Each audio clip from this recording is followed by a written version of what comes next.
Olá, aluno do terceiro ano. Chegamos na semana 1 do PET 3. Espero que vocês tenham tido um bom recesso. Vamos lá, então?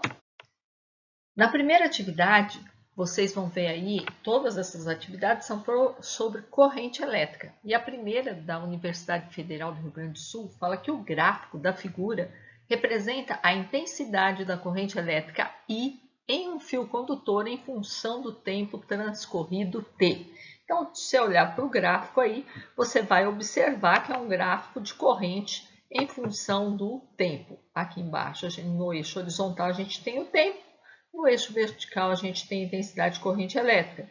E essa corrente é uma corrente constante aqui, ó. Durante todo o tempo, ela não varia. Calcule a carga Q, então ele quer a carga Q, que passa por uma seção do condutor nos 2 primeiros segundos. Então, eu sei que intensidade de corrente é carga dividido por tempo. Dá para mim calcular pela fórmula, né? Eu passo o tempo multiplicando, eu fico que a carga é intensidade vezes ΔT. Porque a intensidade é constante. Mas, se não fosse, eu poderia fazer da mesma forma, eu poderia calcular a área desse gráfico. Toda vez que você tem uma grandeza, é uma coisa multiplicada pela uma grandeza, vai ser uma grandeza multiplicada por outra, você pode achar pela área do gráfico, caso não fosse constante. Vamos achar lá, então? A intensidade de corrente é 4, a variação do tempo é 2. Se eu fosse calcular a área também, eu ia fazer 4 vezes 2. Então, eu acho que a carga é de 8 coulombs. Na 2, uma questão da PUC de Minas, ele fala em um relâmpago, a carga elétrica envolvida na descarga atmosférica é da ordem de 10 coulombs. Se o relâmpago dura cerca de 10 elevado a menos 3 segundos, quer dizer, 1 milissegundo, a corrente elétrica média vale em ampere. Então, ele deu aqui a carga Q de 10 coulombs e o ΔT, 10 a menos 3 segundos. Então, aqui, ó, a intensidade de corrente é carga dividido por ΔT, é a aplicação direta de fórmula. Vou dividir o 10 por 10 a menos 3.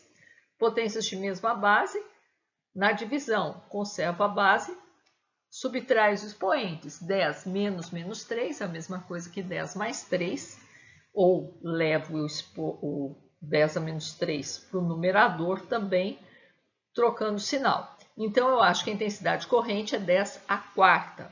10 à quarta não tem resposta com potência, então quer dizer que tem 4 zeros. Então, são 10.000. 10.000 eu tenho na letra D. A terceira questão da Universidade Estadual de Ponta Grossa, adaptada, fala: considere um fio metálico no qual foi estabelecido um campo elétrico E. Conectando suas extremidades aos polos de uma bateria, os elétrons livres do fio metálico estarão sujeitos à ação da força elétrica devido ao campo e assim serão postos em movimento, dando origem a uma corrente elétrica através do fio condutor. Sobre esse fenômeno, assinale o que é correto. Então, primeiro aí, ao longo do fio metálico, a intensidade da corrente elétrica pode variar. Não, né, gente? O fio costuma ser, a corrente elétrica vai ser a mesma. Ela foi determinada lá pela diferença de potencial que foi colocada. Não por isso, não depende do fio. Ele não vai variar. Então, a primeira aí está falsa.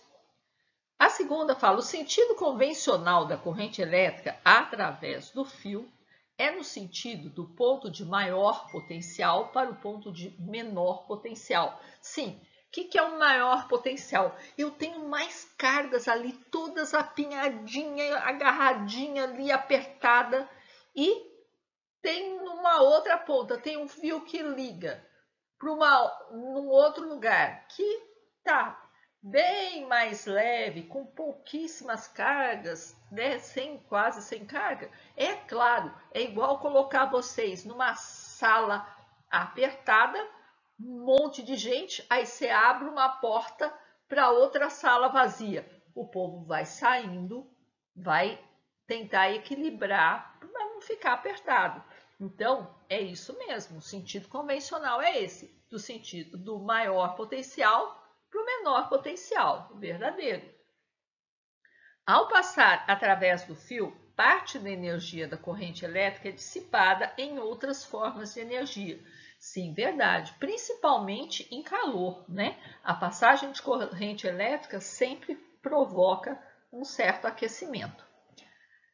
O movimento dos elétrons livres através do fio será no sentido contrário ao do campo elétrico.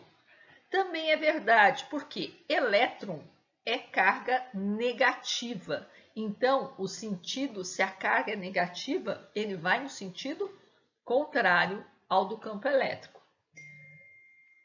E a última, se o sentido do campo elétrico estabelecido no fio metálico for invertido periodicamente, a corrente elétrica também sofrerá inversões periódicas. Verdade, eu inverti o sentido do campo elétrico, o elétron também ele vai para o outro lado. Então, eu vou inverter também a corrente elétrica, aí também é verdadeira. Então, só a primeira que é falsa, as demais são todas verdadeiras. Então, é isso, gente. Com isso, a gente conclui a primeira semana do PET volume 3 e aguardo vocês a semana que vem com a semana 2. Até lá!